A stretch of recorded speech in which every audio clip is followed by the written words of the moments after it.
Before we begin, a quick warning that in this show we discuss child abuse, and this content may be difficult for some listeners.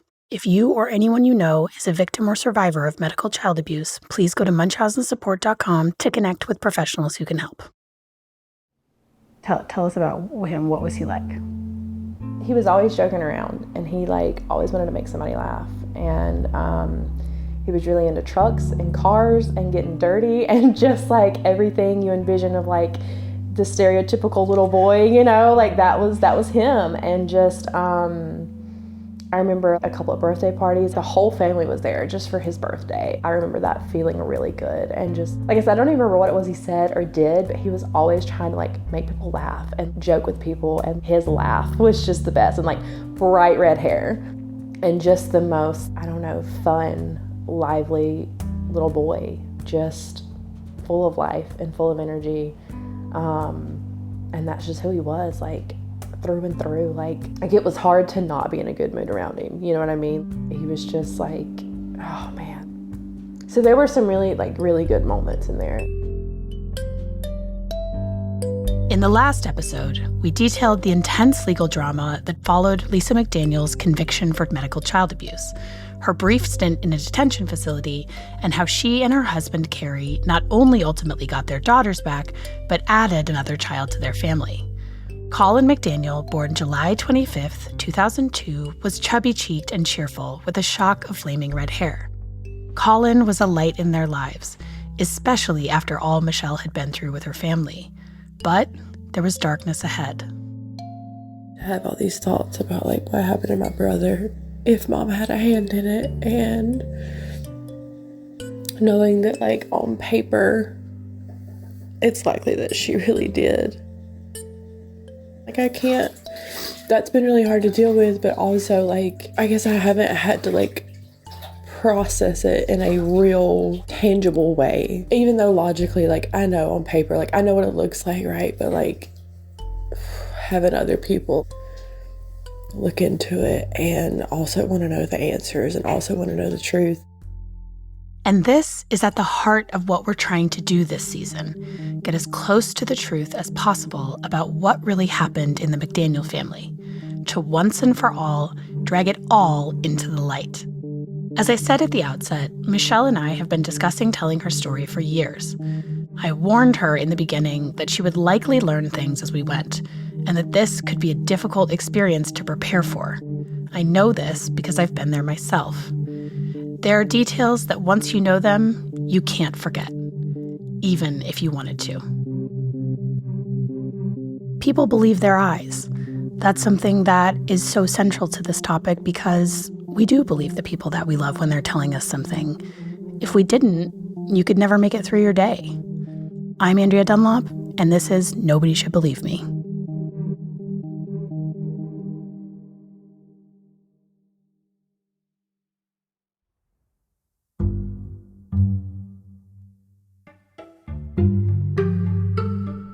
Lisa and Carrie had fought hard to get their girls back under their roof and to keep Colin in their home.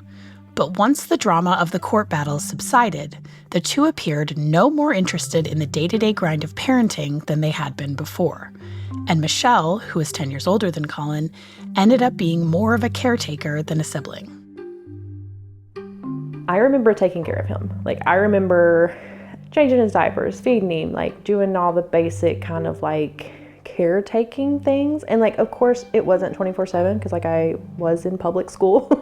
So I'm sure it wasn't all the time, but I do remember having a big role in taking care of his just basic needs, I guess, and being really, really close to him. And your dad at this time is still the pastor? No, so my dad had actually stepped down from his position when my mom got arrested. I guess, having a spouse get arrested will do that. He had a lot of jobs, I think, around then. I think it was really hard for him to hold down a job. And so we were all living in Hazelhurst. My mom was at home with us. She was a stay-at-home mom with us.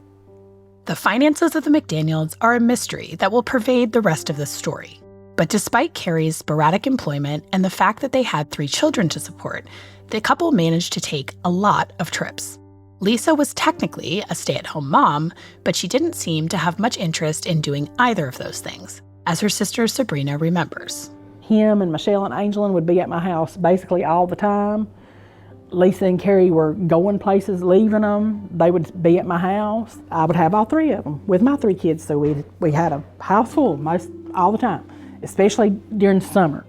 The amount of time Sabrina spent caring for her nieces and nephew is ironic, given that Lisa had used her supposed lack of family support as a justification for poisoning and attempting to suffocate her daughter, saying that it was her desperate sense of overwhelm that had caused her to try to keep the child in the hospital. And all of the drama and chaos of the past several years was beginning to take a toll on young Mishelle.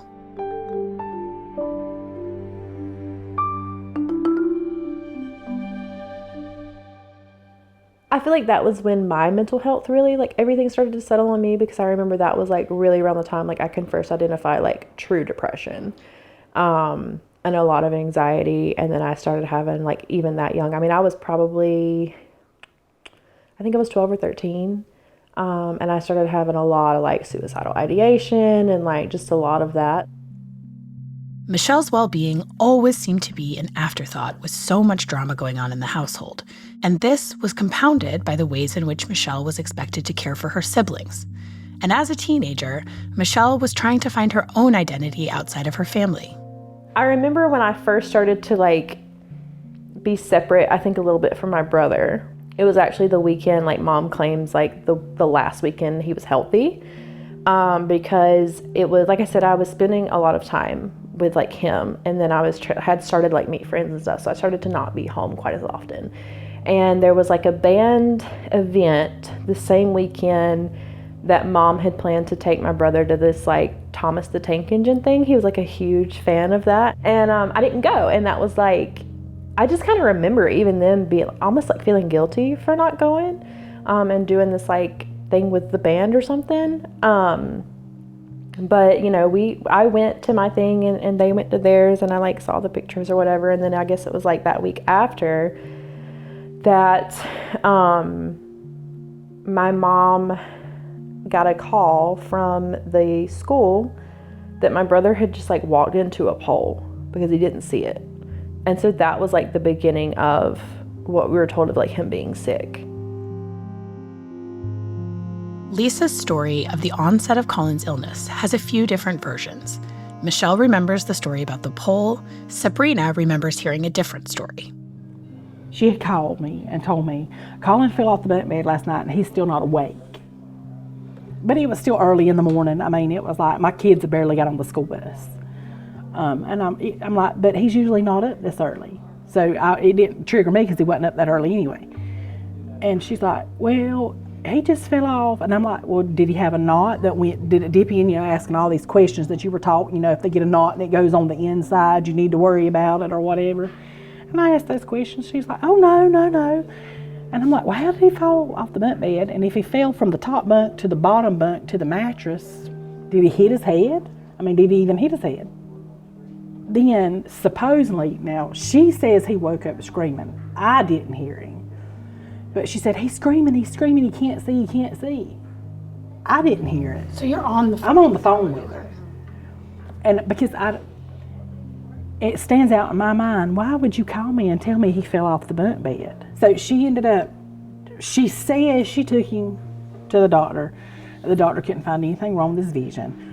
But supposedly the doctor gave the personal cell phone number in case something happened, and he needed to be called. Whether she actually took him or not, probably nobody will ever know. Neither Sabrina nor Mishelle remembers Colin having any issues with his vision, and for a time, the incident seemed minor. It was a couple of months had passed, and he had went in for some shots,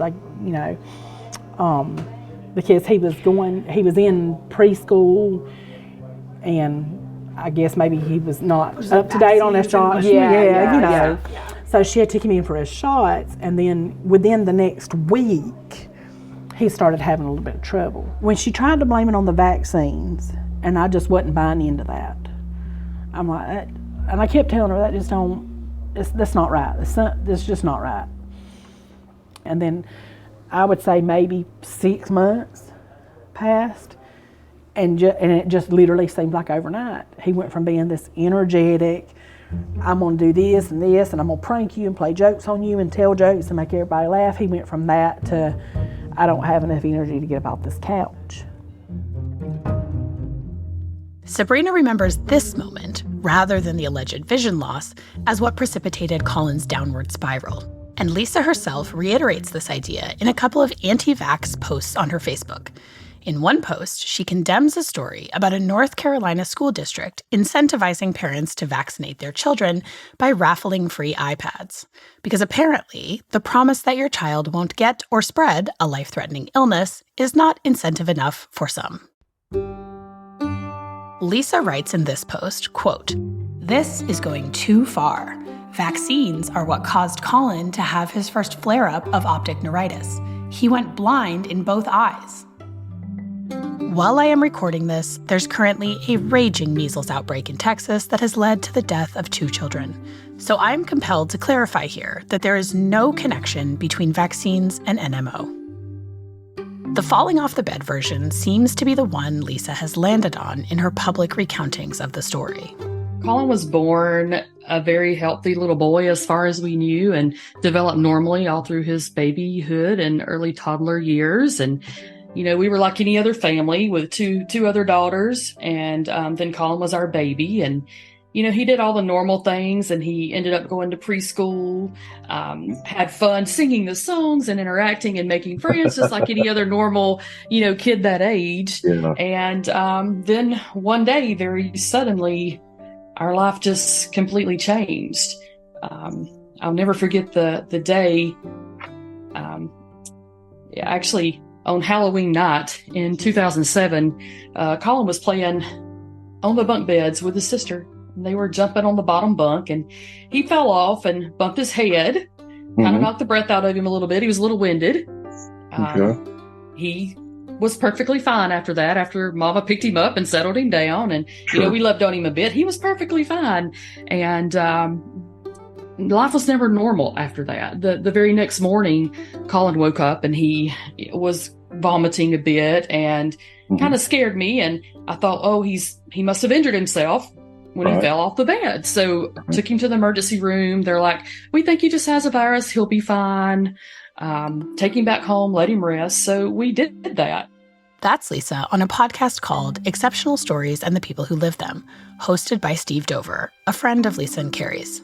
Lisa tells a similar version of this story, with some minor variations, in her conversation with a coworker on the Guthy Jackson podcast, The Power of Rare. And I'll never forget that day. Right around that 4.5-year mark, you know, he started reaching for his cup, but his hand would go beside it, and he knocked it over. And of course, knowing he's such a prankster, I'm thinking, well, he's just playing a joke on us.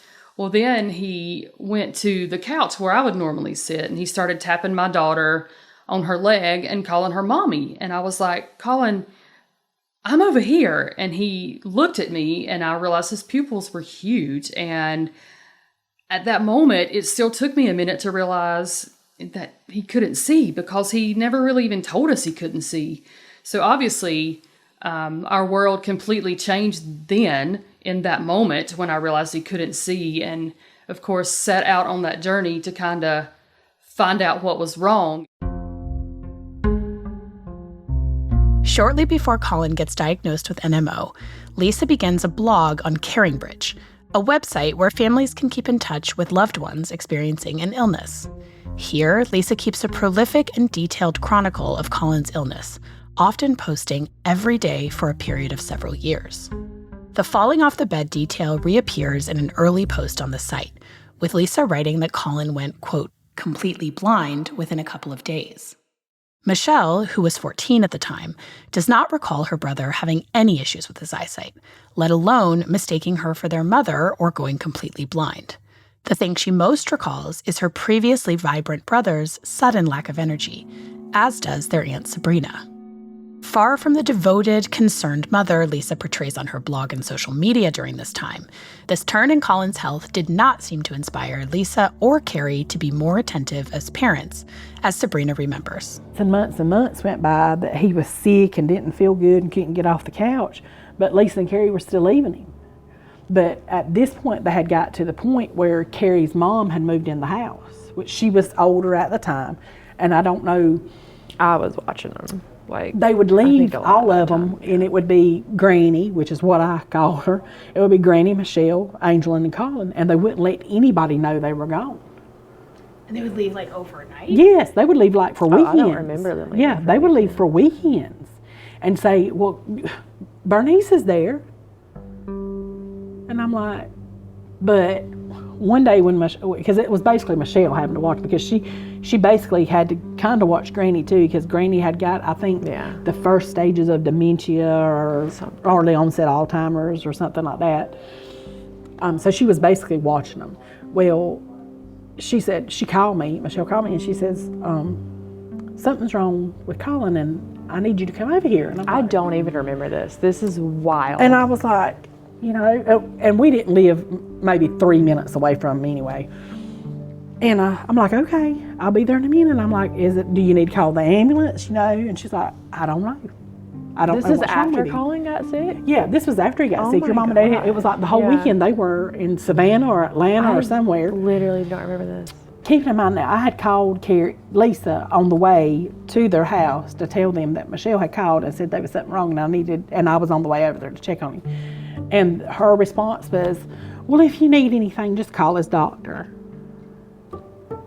That is so bizarre. Okay, so anyway, I get there and I walk in the door. Colin has red hair. I mean, and it's like just a head full of beautiful red hair. And he's sitting on the couch and you could see where he was sitting from the front door that I walked in. And I could see the lice. It was just that bad. So I know when they left it was bad, that they know he had it. Because it didn't get that bad just that day. And I asked Mishelle, I said, Mishelle, how long has Colin had lice? And she's like, what are you talking about? I mean, like, you know, she's like, I don't know, which would be a typical teenager response. I mean, let's just face it. But it was so bad, and I'm like, and I remember calling my husband, and I was like, this kid is eaten up with lice. Like, there's no way you could not know he had it. So I'm like, but it was just so bad. But I'm like, this is horrible. And I called Lisa, and I'm like, why the hell did y'all leave him with a head full of lice? Like, what kind of people are you? The idea of Colin experiencing medical neglect at the hands of a Munchausen by proxy perpetrator may seem counterintuitive, but this is a common factor in these cases, because of course caring for the child isn't actually the point. Sabrina loved her nieces and her nephew, but the situation was wearing on her. But that became an all the time thing. It was like, we're just gonna leave him, and we're gonna leave him with Granny, and it don't matter that he's sick, because he was still having issues, you know, and it was just, oh, well, we're just gonna take off and go overnight, or go from Friday to Sunday, and Mishelle was responsible for watching them. There were several times that I called that same pediatrician when they would be gone, and he would just be running a fever, and, you know, you didn't know what was wrong with him. And I feel like the pediatrician failed to do what she needed to do, because I feel like she should have reported. And she should have reported more than one time. But Colin kept getting sicker and kept getting sicker, and they said, well, it could be MS, I think was initially what they said. It could be MS. This is according to Lisa and Carrie. Yes, according to Lisa and Carrie. But it could be MS, and so, you know, now Google's a big thing, and I'm thinking, let me Google this. Well, okay. I think the first time it ever got brought up was like, she said it, and then it was like, but don't Google it. Yes. And so I was like, the first thing I'm going to do is go Google it. Like, she said that. Like, look. During this time, Lisa regularly mentions 3 doctors on the blog who appear to be the core of Colin's care team. His local pediatrician, Dr. Battle, a pediatric neurologist, Dr. Bunch, in Savannah, and Dr. Jane Ness from the University of Alabama. Dr. Ness is the specialist who Lisa reports gave Colin the diagnosis of the rare autoimmune condition of NMO, which Lisa sometimes refers to by its older name of Devick's disease. Lisa tells her friend Steve Dover a parallel story about the dangers of Google on his podcast. We were in Birmingham talking to Dr. Jane Ness, who was his doctor, pediatric neurologist out of Birmingham at Children's. And she told me, she said, okay, he has this diagnosis. She wrote it down on a business card and gave it to me. She said, I don't want you to Google it. You're going to find out a lot of misinformation. And I looked at her, and this was our first meeting. Keep this in mind. I looked at her and I said, Dr. Ness, I know you don't know me very well, but you're about to learn a whole lot about my family. I've got to have every detail there is. That is my coping mechanism. So if you don't want me to Google it, you better be putting some articles in my hands so I can read up on this, because I've got to know all the details in order to cope with it. We don't have a way of fact-checking this story, but telling someone not to Google something is a pretty good way to get them to do just that, especially if they know that they're dealing with a majorly unreliable narrator. Basically anything she told me, because of that whole Angelin situation, I Googled, okay? She tells you the sky. Yeah, I'm gonna Google it, yeah. So I Google it and I'm thinking, the symptoms just don't match what Google's saying, but I'm questioning everything at this point. And then he was getting sicker and sicker, and they had put him on a round of steroids, so all of a sudden he went from being a pretty small frame child to, beefy, fatty face, and just his face at one point was so swelled it looked like if you touch it, it was gonna pop. Well, it had started I don't know if it was because I guess it was because of the steroids, but he had swollen so large that his cheeks were starting to split. Yeah. From just the amount of weight, it was he was on. They had him on steroids for so long. Do you know what the steroids were for? Supposedly, it was going to combat whatever was going on with him, like his tiredness, the fatigue. It was going to help with all those things. But we still didn't know what was wrong with him. And I'm like, well, if we don't know what's wrong with him, why? I can see steroids for a few days. But we're talking months at this. Okay, he's been on steroids for months and months. And it might not be an IV steroid, but it was like a steroid at home. He had started to take, Yeah, so he was getting an incredible amount of steroids. I mean, a lot. And he's still going to a preschool, a church-sponsored preschool. And he just kept declining.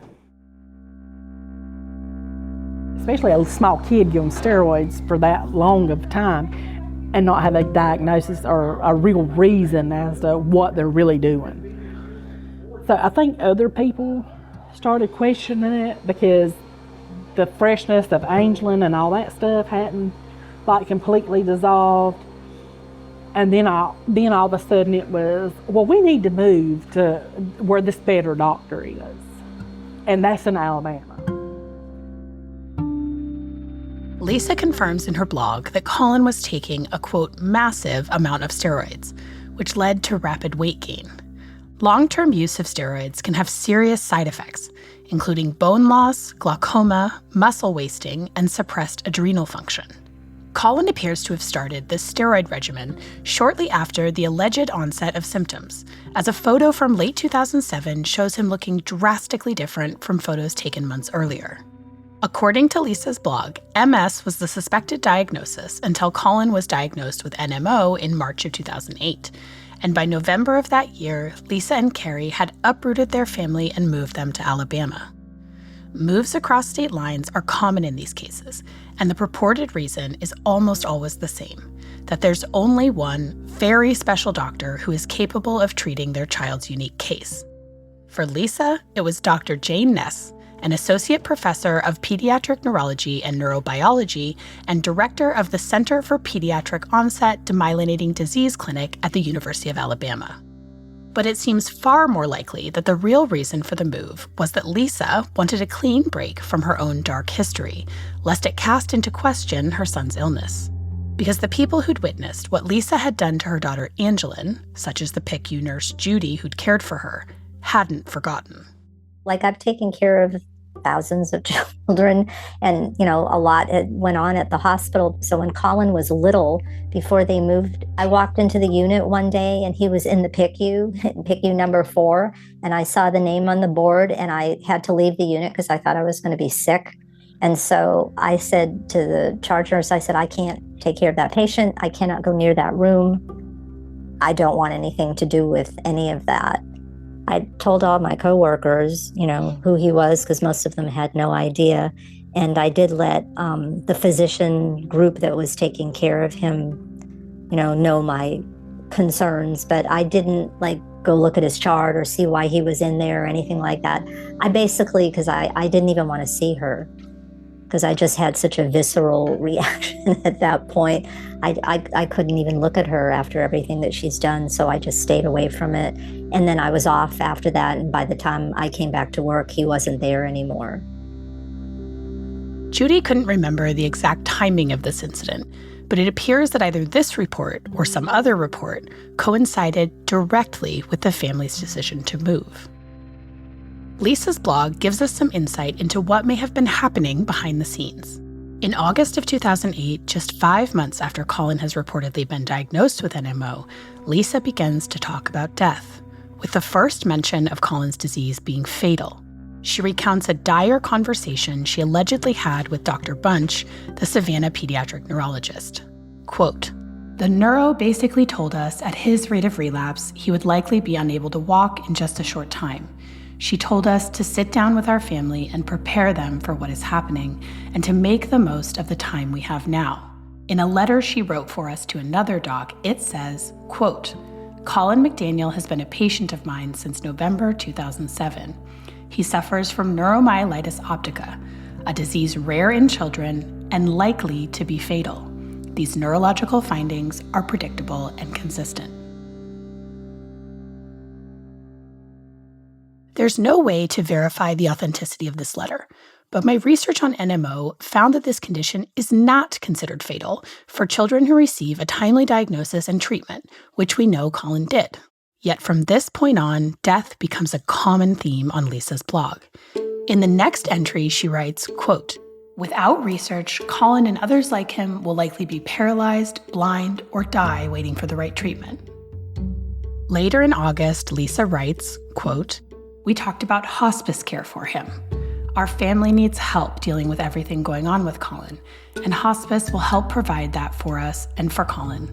We are not giving up on him. We just need help right now with everything." During this time, Lisa is pushing for Colin to undergo another round of plasmapheresis in Savannah, writing, quote, "Pray Dr. Bunch will be quick to get this together for Colin, and whoever does the plasma in Savannah will be in agreement."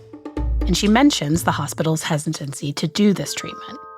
Colin is eventually admitted to the PICU in Savannah and has a line placed for plasmapheresis, which Lisa reports him having a concerning reaction to. So, here Lisa is in the same hospital where she nearly killed her daughter, and Colin has a line now, just as Angelin had. It's easy to imagine how this raised alarms. On September 3rd, 2008, Lisa writes that Colin, who is still receiving his treatment, had woken up with a 104-degree fever and that the doctor is sending them in for blood cultures, indicating that he may have an infection. Lisa writes, quote, "I have a terrible feeling they will want to pull the line tomorrow when we go back to Savannah. I so hope not." Then for 5 days, the blog goes dark. On the 8th, when it comes back, Lisa writes the following. "Dear friends and loved ones, we apologize for having to take Colin's quest offline for a while. Unfortunately, someone with a lot of time on their hands and a desire to put their uninformed input into our life made it necessary to do this. Thanks to some wonderful people and a lot of prayers, what was meant for evil has been defeated. Praise God. After much soul searching, we have decided to open this site up again. This was not an easy decision. But why should we allow the hurtful intents of one person to affect those who really do care?" In an email to her Aunt Gail the following day, Lisa informs her that the blog is now up again and that the family has decided to put their house up for sale so they can follow Dr. Ness to Alabama, because, as Lisa says, she's, quote, the only one who can take over Colin's care, because Dr. Bunch, Colin's current neurologist, is moving to Florida. And while it's true that Dr. Ness and the UAB Center were one of the only places in the country at this time that specialized in NMO, the nature of this diagnosis was murky at best. But by moving to Alabama, Lisa exploited a number of loopholes. She now had the buy-in of a well-known specialist, and Lisa's record was unlikely to follow her there. Alabama gave her a clean slate, because it wasn't just the doctors in Georgia who were questioning Lisa. No one in their small, tight-knit community in Hazelhurst had forgotten what she'd done to Angelin. Mishelle remembers the chatter on a neighborhood message board. I don't know if you guys ever heard of it, but it was literally just for like small towns like my town, where everybody went online and just talked shit about each other. And it was just full of drama. But there was a lot of like noise around my brother being sick and kind of what that meant. And everybody was like asking questions because they knew my mom had this history of like abusing her first sick child and like making her child sick. And so there was just like a lot. And I remember me and my aunt talking about it at the time. And I remember I don't remember maybe if I asked her or if she asked me first or like what, but like, I think it got brought up because of this like website. Because somebody on the website was like, how do we know that this woman's not just making this child sick, you know? And I think my Aunt Sabrina had actually chimed in on that one, and it was like, I personally know her, like, she's not making this child sick, like, this is different. And I think we all legitimately, I think we had questions, like, of course, but I think for the most part, everybody in my family that I'm aware of legitimately believed he was sick. It may seem strange that the family wasn't more suspicious of Lisa given her history, but I understand. It can be tempting to turn the page on even the darkest chapters of our family's past, to stay together, to believe in the good in someone, even if there's not much evidence to be had of it. And Colin had been diagnosed with a serious condition by a leading specialist, so it had to be real, didn't it?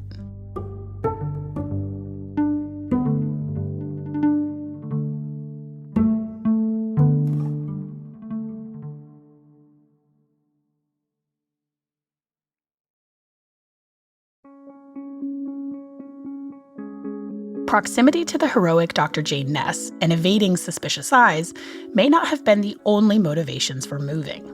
When it came to financial help, there wasn't much juice left to squeeze out of Hazelhurst. Just a note here that we had been posted up in Village Pizza in Hazelhurst for many hours by this point in our conversation, so you hear a vacuum in the background. Many thanks again to those fine folks for letting us stay so long. Like, so many people had gave money, literally for like 2 years. They never had to worry about a dime because they were getting money handed to them left, right, and sideways.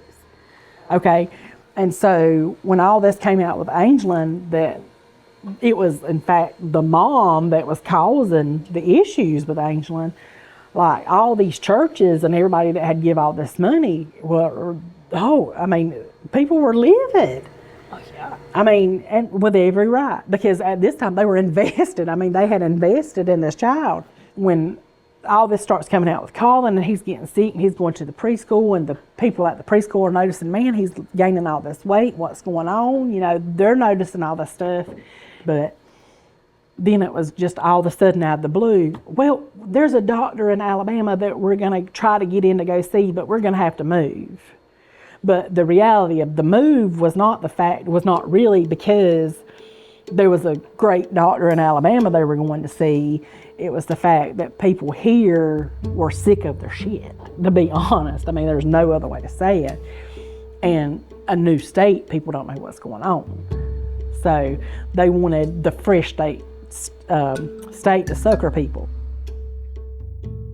The family once again rallied to help Lisa and Carrie, forming a caravan to help them move to Alabama. So I don't know how they ended up with this house. Oh, they had all these neighbors that they had hoodooed, that they were just, they're Mr. and Miss Personality, and they just moved into the neighborhood because their kid was sick, and they had all these wonderful people, because the people in this neighborhood were pretty fabulous, still are. A lot of people still live in that neighborhood. Really great people, yeah. The family's new life in Alabama gets off to a harrowing start as Colin is hospitalized with a life-threatening septic infection just days after they arrive. By the time they moved to Alabama, Colin's treatment for NMO was well underway, including undergoing multiple rounds of plasmapheresis, for which he now had a surgically implanted port, which was the apparent source of the septic infection. And the timing of this infection, according to Lisa, was down to God himself. She writes in her blog, quote, "We can hardly bear the thought of losing him, and we almost did. It was all in God's timing. He knew this was going to happen to Colin. God had timed it perfectly. He didn't cause this to happen to Colin, but it was his timing. He knew Colin needed to be here in Alabama for this. He knew if we had to get him to Savannah, he would not have made it. Thank you, Lord, for your timing and for having us where we need to be." It's important to include here that we do not have access to Colin's medical records, and that while Lisa's blog, which runs over 170,000 words in length, is vividly and often gruesomely detailed, for obvious reasons, we are not considering this a reliable source. Some things in this blog can be corroborated by family members, others are at odds with their memories. So as we go forward with this story, we wanted to give some grounding about Colin's reported diagnosis at this time of NMO. My name is I am a pediatric neurologist. I'm specifically a pediatric neuroimmunologist, and I specifically focus on neuroimmune disorders in children, which are autoimmune diseases that can affect the brain, the spinal cord, and other areas of the nervous system. We spoke to Dr. K, as we'll be referring to her, on the record earlier in our reporting process. However, as the seriousness of this situation became clear, and because Lisa's employer, the Guthrie-Jackson Foundation, plays a very prominent role in the NMO community, we opted to anonymize her, with her permission, to ensure that speaking with us wouldn't jeopardize her important research. Dr. K explained what NMO is and how it works. So neuromyelitis optica, or NMO, is a disorder of the nervous system that affects the myelin on nerves. And so if you think about the nerves in our body, a lot of them are coated with a fatty coating called myelin, and that goes along most of our nerves, and it kind of helps that signal conduct smoothly. And so what happens is there's something called demyelination, which means that there is inflammation that attacks that coating on the nerves, and then the signals get messed up, that the brain is trying to send to our eyes, is trying to send to our spinal cord and to our body, and ultimately that's what causes symptoms. In layman's terms, this is something like the protective coating wearing off of a wire and causing it to short. NMO, or neuromyelitis optica, is sometimes misdiagnosed as multiple sclerosis, a more common demyelinating disease, because NMO is very rare. NMOSD is considered a rare disease. By definition, it is rare, and it's even rarer in children. And so the prevalence of this disorder is about 0.5 to 4.5 cases per 100,000 people across the world. And if you break that down further, in pediatrics, we think that only about 3 to 5% of cases, of all those cases, are in children, in terms of symptoms starting before the age of 18. And so you're taking a rare disorder and making it even more rare. And so that further facilitates issues with recognition because, general practitioners can't know everything about every most rare disorder. And so in children, this is incredibly rare. And so it often takes a subspecialist to be able to recognize the signs if they're not classic. Yeah, that's interesting. And then is there also difference in prevalence between male and female patients? Yes, there is. And this disorder is much more common in females. That difference actually is less dramatic in children. And so in adults, we can see a difference of 1 male to every 9 females with this disorder, whereas in children, that difference is only 1 to 3, so 1 male to 3 females. Just to break these numbers down a bit, this puts the odds of Colin having NMO anywhere between 1 in 1.8 million to 1 in 25 million. And there's actually yet another factor that makes Colin, who is white, even less likely to be diagnosed with NMO. So something that is very important to know about this disorder, NMOSD, is that it is more prevalent in certain racial or ethnic groups. And so, for example, as compared to Caucasians, East Asians would be 3 times more likely to develop this disorder, and Black African American patients would be 10 times more likely to develop this disorder. Some of the research has suggested worse outcomes in those with African ancestry. And so there's a lot of work focusing in on, are there racial disparities? Are there disparities in outcomes based on access to care, access to subspecialists? We know that certain symptoms like the vomiting and hiccups lead to delays to diagnosis, but is reduced health literacy, underinsured patients. There are all sorts of other factors that can lead to delayed diagnosis or treatment gaps or treatment barriers. And so I think in this disorder that is more prevalent in historically marginalized populations and minoritized populations, that when we're thinking about improving outcomes, it goes hand in hand with identifying and addressing these social determinants of health outcomes as well. Partly because of a massive infusion of resources from the Guthrie-Jackson Foundation, the research on this rare disease has made great leaps in recent years. So I wanted to nail down what the diagnostic criteria looked like back when Colin was diagnosed in 2008. So I asked Dr. K about this, and she told me that there was a significant update to the criteria in 2006, 2 years before Colin was diagnosed, that highlighted the role of the aquaporin 4 antibody as a biomarker for NMO and as a distinguishing factor between NMO and MS. So those criteria were more focused on vision loss and spinal cord symptoms.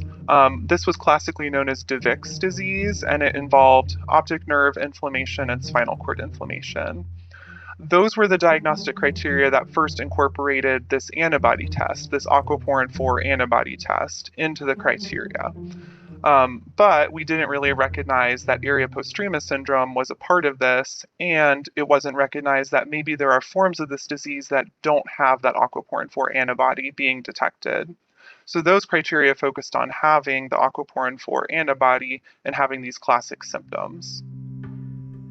To this day, the antibody test is the most common method for diagnosing what is now referred to as NMOSD. Current research shows that between 10 and 30% of NMOSD cases are seronegative, meaning that they would not test positive for the antibody. I asked Dr. K how a diagnosis would be determined in such a case. What is being explored more deeply for the next criteria is that diagnosis of seronegative NMOSD, meaning that the aquaporin 4 antibody is negative by a good test, and we will often repeat it because there are times where it could be negative initially and needs to be repeated, especially if the patient was on immune treatments at the time it was tested. That can affect the validity of the test. But even if that antibody is negative in a reliable way more than once, we do have to think about something called seronegative NMOSD. The issue here is that we don't know exactly what causes seronegative NMOSD, and in our experience, there are some patients whose disease may behave differently than others.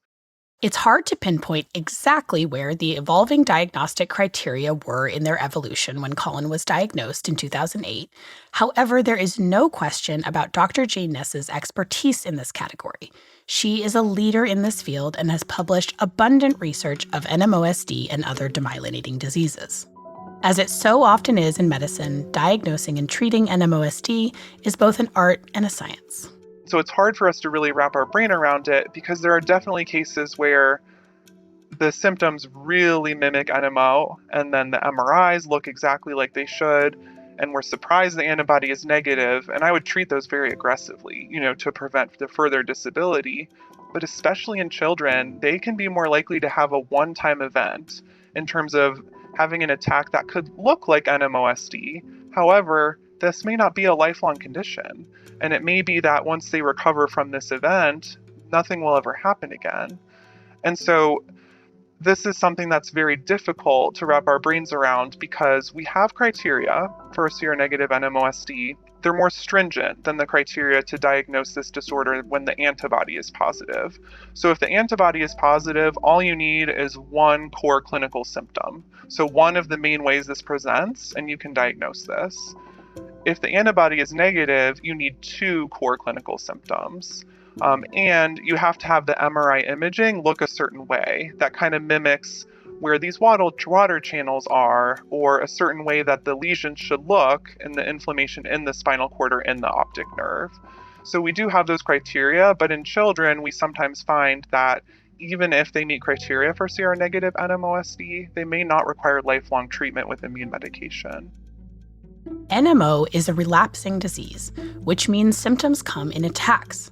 Dr. K explained that the core clinical symptoms of these attacks are optic neuritis, which leads to vision loss and eye pain, transverse myelitis, which can cause weakness, numbness, and spasms, as well as bladder and bowel issues, and area postrema syndrome, which can cause nausea, vomiting, or hiccups. And while the symptoms come and go, the attacks can leave permanent damage. There typically is some degree of recovery with attacks, though. So, for example, if you're at a 10, attacks might be severe, so maybe you go to a 5, and then maybe after that you get back to a 9. And then with the next attack, maybe you go to a 5 again, but then you get back to a 7. And so certainly that can happen with MS, but the risk of residual disability from an MS attack is much less than it is for NMOSD. And there's a very high risk of residual disability from each attack with NMOSD, which is why it's so urgent to treat promptly. NMO is a serious, potentially debilitating condition, but it is not, as Dr. K tells us, considered fatal within the current treatment landscape. I would say that no, I do not expect it to be a fatal disorder. Now, this is a disorder that can cause severe symptoms that can have complications. And so, for example, if we were to look back, there's a study that looked at mortality rate in this disorder, thinking about the early 2000s, for example, that looked at this and 20% mortality over time in adults. There was a more recent study looking at mortality that was at 7%. Dr. K highlighted the importance of receiving proper treatment in a timely manner, but said that if a patient has access, their outcomes are likely to be good. Ultimately, with the quality of medications we have now, the goal is no relapses.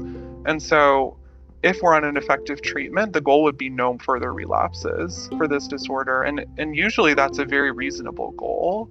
I will say untreated, a couple of the pediatric studies have shown that the average time to the next attack would be around 5 months without being on a treatment. And the same study showed that with treatment, the time to the next relapse was 26 months. But again, that was before some of these newer medications were being used. And so, our hope now is shifting to no relapses or, minimal relapses with this disorder.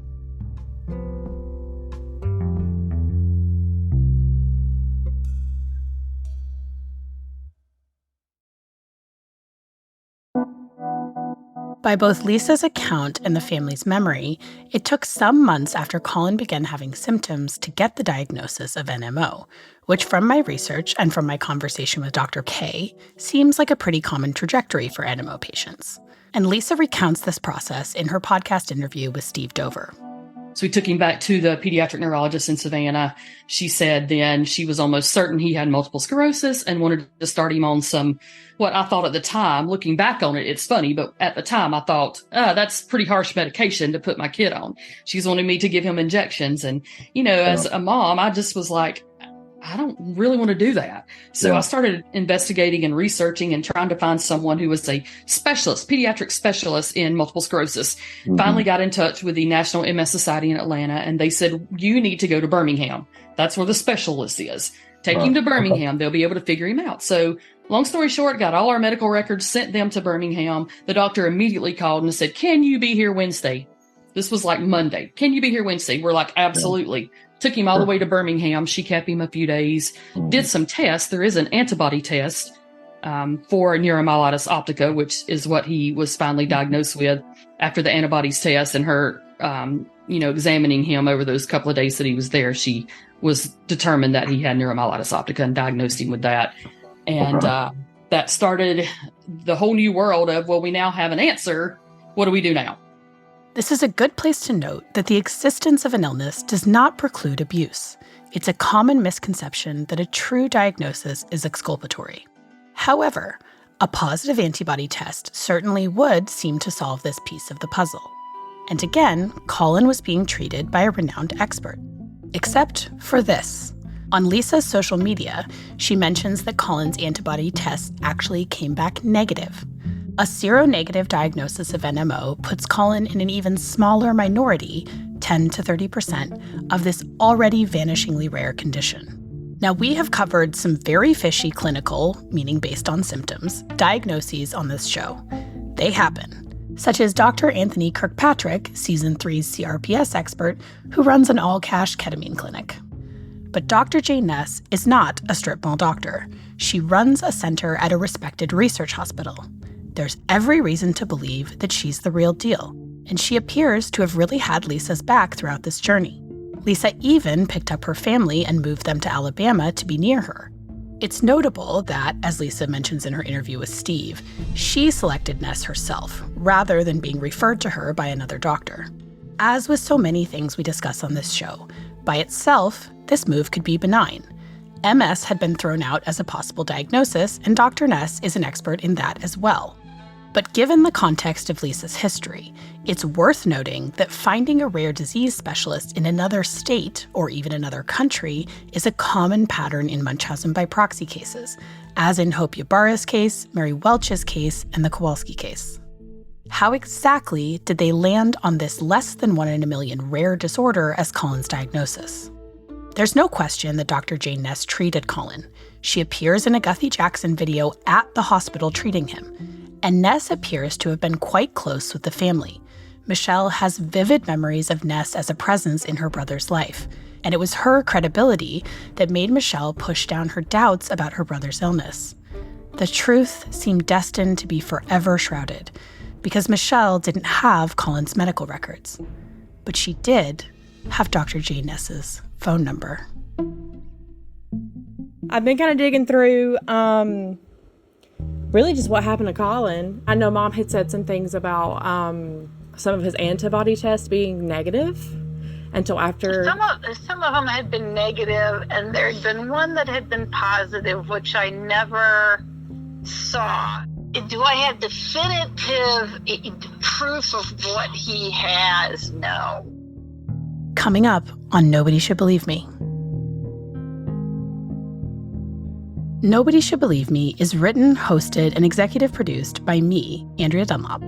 Our supervising producer is Mariah Gossett. Our senior producer is Taj Easton. Assistant editor and associate producer is Greta Stromquist. Research and fact-checking by Aaron Ajayi. Engineering and mixing by Robin Edgar. And administrative producing by Nola Carmouche. Music provided by Blue Dot Sessions, SoundSnap, and Slipstream Media.